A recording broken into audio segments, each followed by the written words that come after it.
Welcome to today's top news stories from March 29, 2025.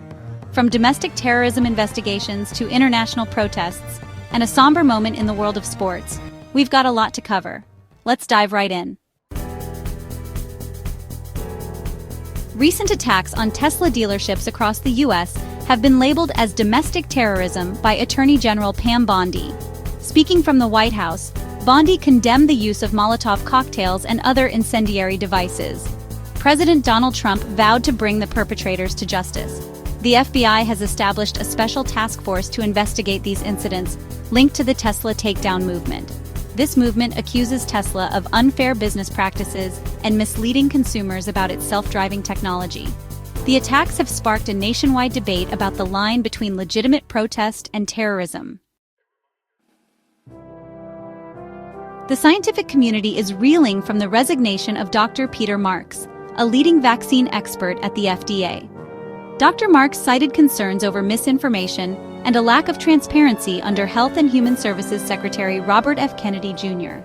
In his resignation letter, Dr. Marks expressed frustration with the current climate, stating that the relentless assault on science has created an untenable situation. He could no longer, in good conscience, serve an administration that prioritizes political expediency over public health.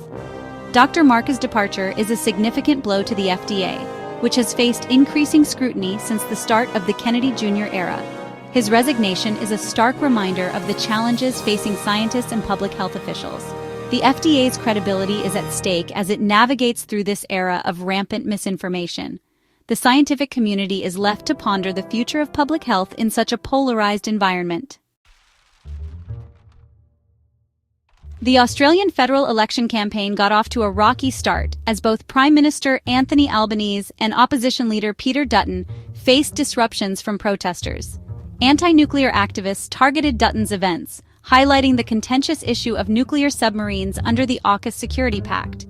Protesters attempted to disrupt Dutton's speeches, leading to tense confrontations with security personnel.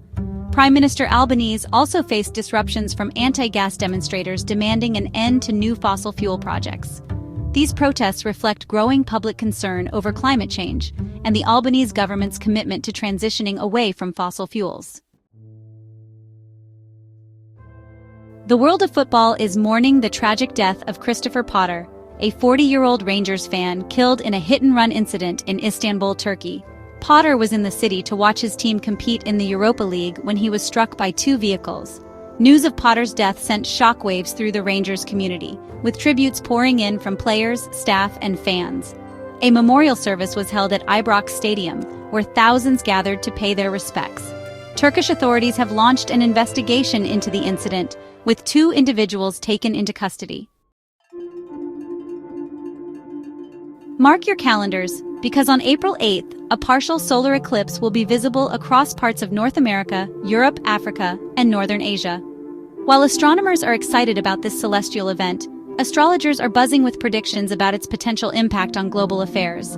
This eclipse, occurring in the sign of Aries, is said to be a harbinger of significant change and heightened tensions on the world stage. Whether you're a believer in astrology or simply enjoy a good celestial show, this partial solar eclipse is definitely one to watch.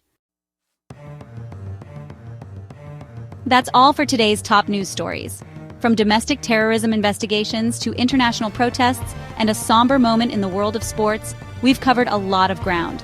Stay informed, stay safe, and we'll see you next time.